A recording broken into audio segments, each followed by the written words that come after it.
오늘은 마가복음 3장에서 5장 읽겠습니다. 마가복음 3장에 예수님은 슬픔 속에 놓여있는 사람들을 기쁨으로 회복하십니다. 손 마른 사람을 고치시고 더러운 귀신들을 쫓아내시며 각종 병들을 물리치셨습니다. 그러나 바리새인들은 보고 싶은 것만 봤습니다. 병에 걸렸다가 나음을 입은 사람들의 기쁨이 아니라 자신들이 정한 안식일 규정만 보였던 것입니다. 반역한 인간의 특징입니다. 성경은 그들을 소경이라고 합니다. 보아도 보지 못하는 사람, 영적인 안목이 어두워져 있는 사람, 보고 싶은 것만을 골라서 보는 사람, 해석하고 싶은 대로 해석하는 사람, 이들은 반역한 자들입니다. 그들은 예수님이 귀신의 왕을 힘입어 귀신을 내쫓는다고 주장하였습니다. 그들의 강팍한 마음과 끈모를 불신에 대해서 예수님은 성령 모독죄를 언급하십니다. 성령 모독죄는 특별한 죄라기보다 성령께서 증거하시는 예수님을 끝까지 믿지 않는 죄입니다. 마가복음 3장 읽겠습니다. 예수께서 다시 회당에 들어가셨다. 그곳에는 마침 한쪽 손이 오그라든 사람이 와 있었다.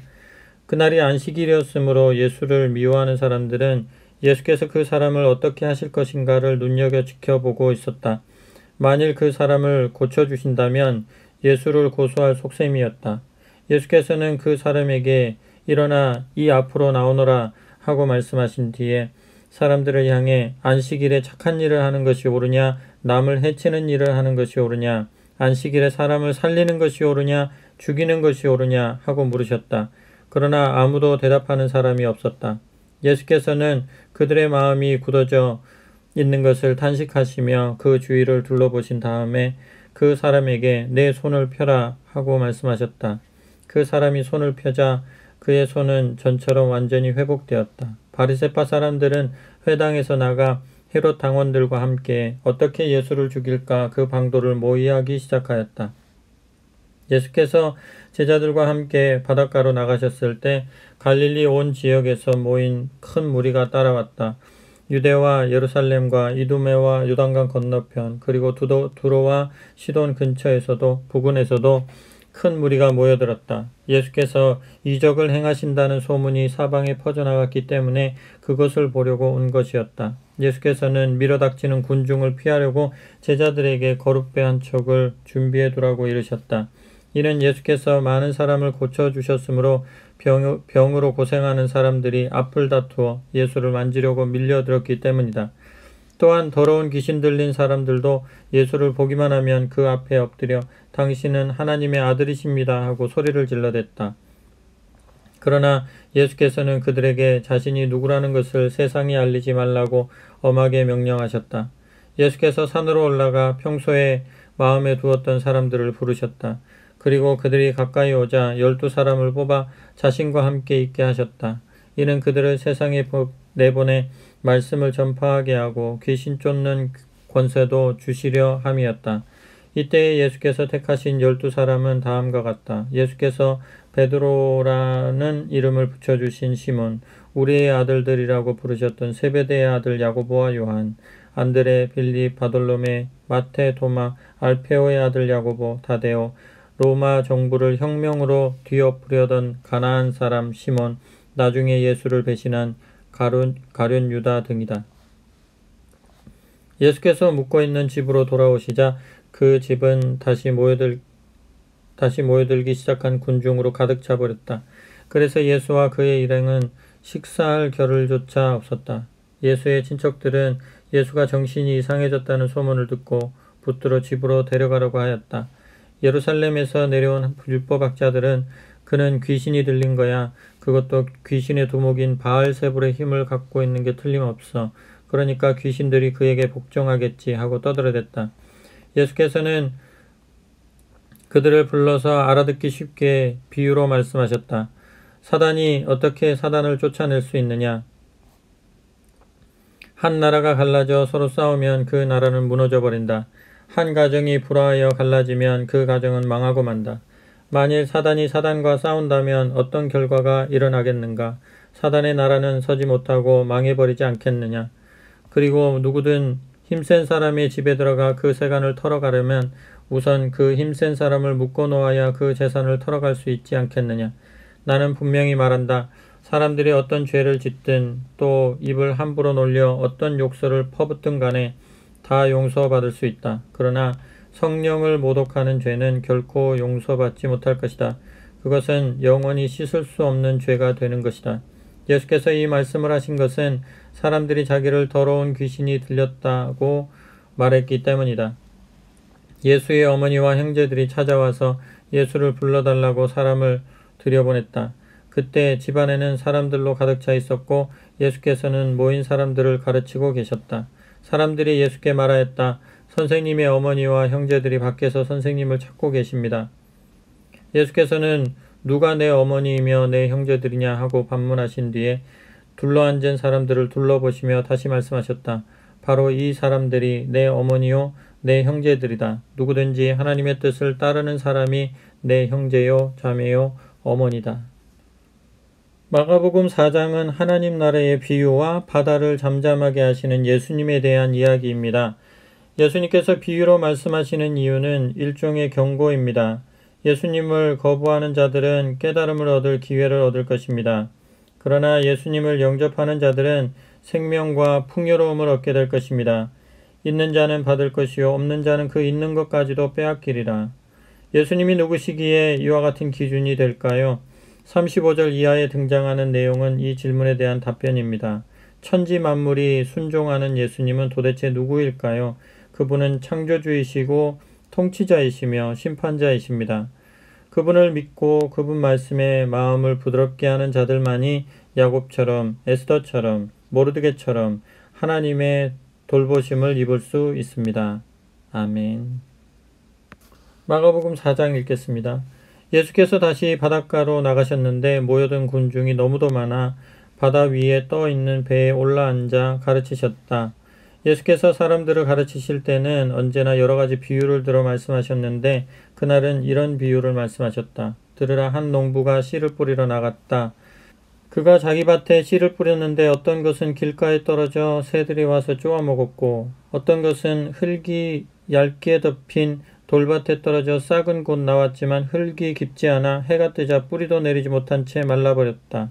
또 어떤 것은 가시덤불 속에 떨어졌는데 가시나무들이 자라서 그것을 덮어버렸기 때문에 열매를 맺지 못하였다. 그러나 어떤 것은 좋은 땅에 떨어져 싹이 나고 잘 자라서 30배의 열매를 맺었고 어떤 것은 60배, 어떤 것은 100배의 열매를 맺었다. 들을 귀가 있는 사람은 들으라.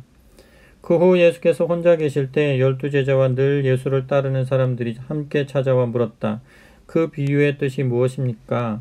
예수께서 대답하셨다. 하나님 나라의 비밀을 아는 것이 너희에게는 허락이 되어 있지만 다른 사람들에게는 감추어져 있다. 그들이 보기는 보아도 알지 못하고 듣기는 들어도 깨닫지 못하는 것은 하나님께로 돌아와 용서받으려 하지 않기 때문이다. 만일 너희가 이 간단한 비유도 알아듣지 못한다면 내가 말하려고 하는 다른 여러 가지 비유를 어떻게 다 알아들을 수 있겠느냐? 내가 말한 씨를 뿌리는 농부는 하나님의 말씀을 전하는 사람이다. 길가에 씨가 뿌려졌다는 것은 하나님의 말씀을 듣기는 하지만 마음에 받아들이지 않았기 때문에 사단이 와서 그 말씀을 곧 잊어버리게 만드는 사람을 두고 하는 말이다.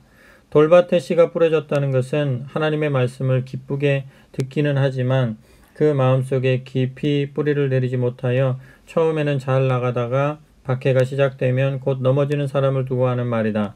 가시덤불 속에 씨가 뿌려졌다는 것은 하나님의 말씀을 듣고 받아들이기는 하나 세상살이의 염려와 재물의 유혹과 기타 여러 가지 욕심이 하나님의 말씀을 그 마음에서 밀어내버려 열매 맺지 못하는 사람을 두고 하는 말이다. 그러나 좋은 땅에 씨가 뿌려졌다는 것은 하나님의 말씀을 진실하게 받아들임으로써 풍성한 열매를 거두는 사람, 즉 그 마음속에 심어진 씨가 30배, 60배, 100배의 열매를 맺는 사람을 두고 하는 말이다. 예수께서 또 그들에게 말씀하셨다. 등불을 켜서 돛박으로 덮어두거나 침상 밑에 두는 사람이 어디 있겠느냐? 누구나 등잔대 위에 두지 않겠느냐? 아무리 감추어둔 것이라도 언젠가는 드러나기 마련이다. 들을 귀가 있는 사람은 들으라. 이 말을 명심하여 들어라. 너희가 남에게 달아주면 주는 만큼 받을 뿐만 아니라 덤까지 받을 것이다. 누구든지 가진 사람은 더 받을 것이고 가지지 못한 사람은 그 가진 것마저 빼앗길 것이다. 하나님 나라는 농사꾼이 그의 밭에 뿌려놓은 씨와 같다. 그 씨는 농사꾼이 가꾸지 않아도 자고 깨고 하는 동안에 저절로 싹이 돋아 자란다. 땅이 그 씨를 자라게 하기 때문이다. 처음에는 싹이 돋고 그 다음에는 이삭이 나며 마침내는 이삭의 나달이 맺힌다. 그러면 농사꾼은 낫을 가지고 나가 익은 곡식을 거두어 드린다. 예수께서 말씀하셨다. 하나님 나라를 어떻게 묘사할 수 있을까? 무슨 비유로 그것을 설명할 수 있을까? 하나님 나라는 겨자씨 한 알과 같다. 겨자씨는 모든 씨 가운데 가장 작은 것이지만 땅에 뿌려진 다음에는 어떤 식물보다도 크게 자라서 공중의 새들이 그 그늘진 가지에 깃들일 만큼 무성하게 된다. 예수께서는 사람들이 알아듣기 쉽도록 이와 같이 많은 비유로 가르치셨다. 예수께서는 여러 사람들 앞에서는 비유가 아니면 말씀하지 않으셨으나 제자들에게만은 따로 그 뜻을 설명해 주셨다. 저녁 때가 되자 예수께서는 제자들에게 바다 저편으로 건너가자고 말씀하셨다.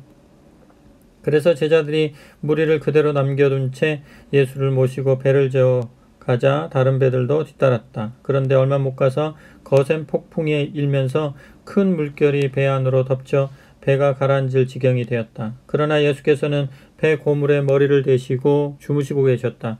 제자들이 예수를 깨우며 소리쳤다. 선생님, 저희가 빠져 죽게 되었는데도 돌아보지 않으시렵니까?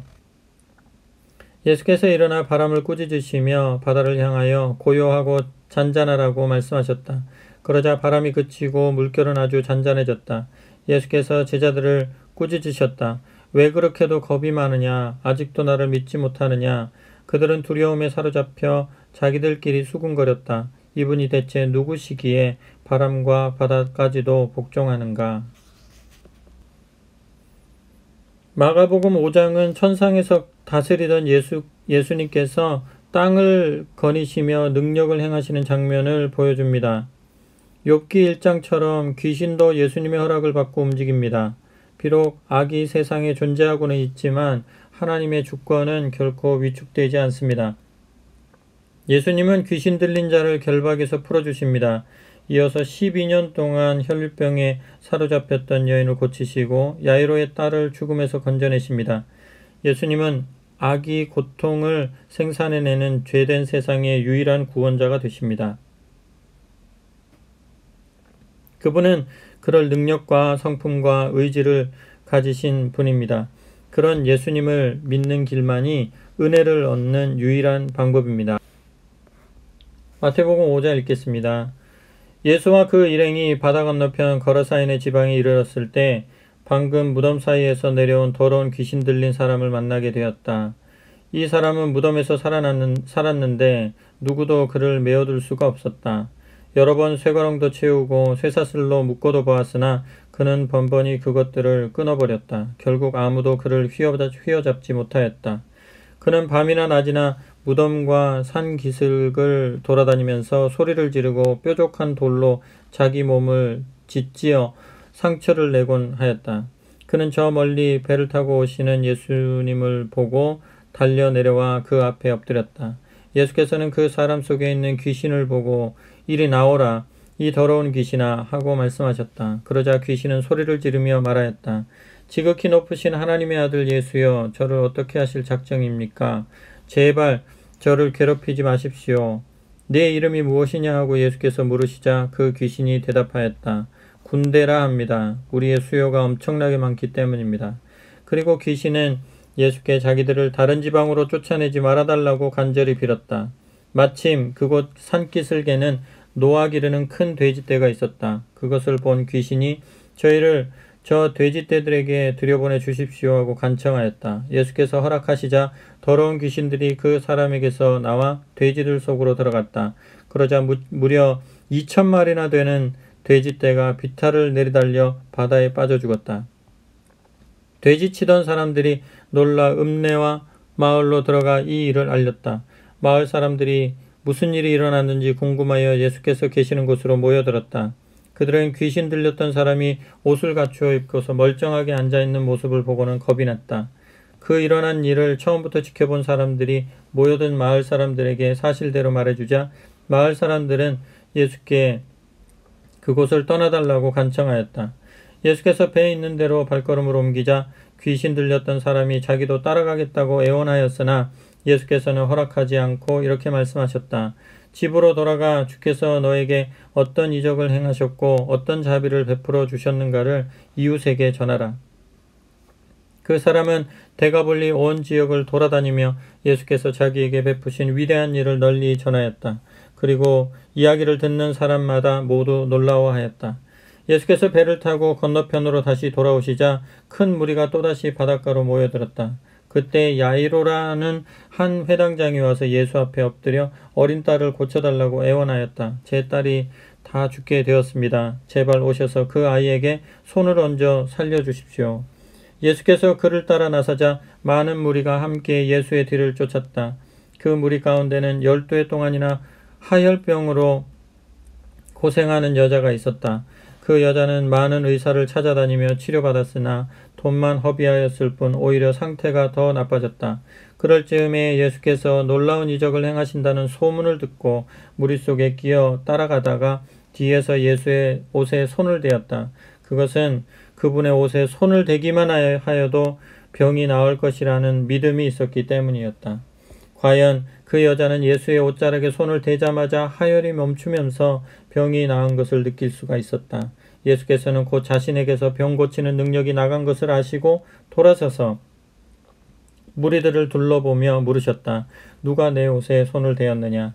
그러자 제자 한 사람이 이렇게 많은 무리가 사방에서 밀어대고 있는데 누가 선생님께 손을 댔는지 어떻게 알 수 있겠습니까? 하고 반문하였다. 그러나 예수께서는 여전히 주위를 둘러보며 손댄 사람을 찾으셨다. 그때 그 여자는 자기 몸에 일어난 일을 알기 때문에 두려워 떨며 예수의 발 앞에 엎드려 자기가 한 일을 그대로 말씀드렸다. 예수께서 그 여자에게 말씀하셨다. 딸아, 내 믿음이 너를 구원하였다. 평안히 가거라. 그리고 내 병에서 완전히 해방되어 건강해져라. 예수께서 아직 말씀을 끝내기도 전에 회당장의 집에서 사람이 뛰어와 야이로에게 말하였다. 너무 늦었습니다. 따님이 죽었어요. 이제 선생님께서 오신다 해도 아무 소용이 없습니다. 예수께서는 그들의 말을 들은 척도 하지 않으시고 야이로에게 두려워하지 말고 나를 믿기만 하여라 하고 말씀하셨다. 그리고 베드로와 야고보와 요한 외에는 아무도 따라오지 못하게 하셨다. 일행이 야이로의 집에 이르렀을 때 사람들이 통곡하고 있는 것을 보시고 예수께서 말씀하셨다. 왜 이렇게 소란하게 울고 있느냐? 그 아이는 죽은 것이 아니다. 잠을 자고 있을 뿐이다. 사람들은 예수를 비웃었다. 그러나 예수께서는 그들을 내보내신 후 그 아이의 부모와 세 제자만을 데리고 아이가 누워있는 곳으로 들어가셨다. 그리고 아이의 손을 잡고 달리다 쿰 하고 말씀하셨다. 이 말은 소녀야 일어나라 하는 뜻이다. 그러자 소녀가 곧 일어나서 걸어다녔다. 그 소녀의 나이는 12살이었다. 그 소녀의 부모는 너무 놀라서 꿈인지 생시인지 분간을 못할 지경이었다. 예수께서는 그들에게 이 일을 아무에게도 알리지 말라고 엄하게 이르신 뒤에 소녀에게 먹을 것을 주라고 하셨다. 아멘.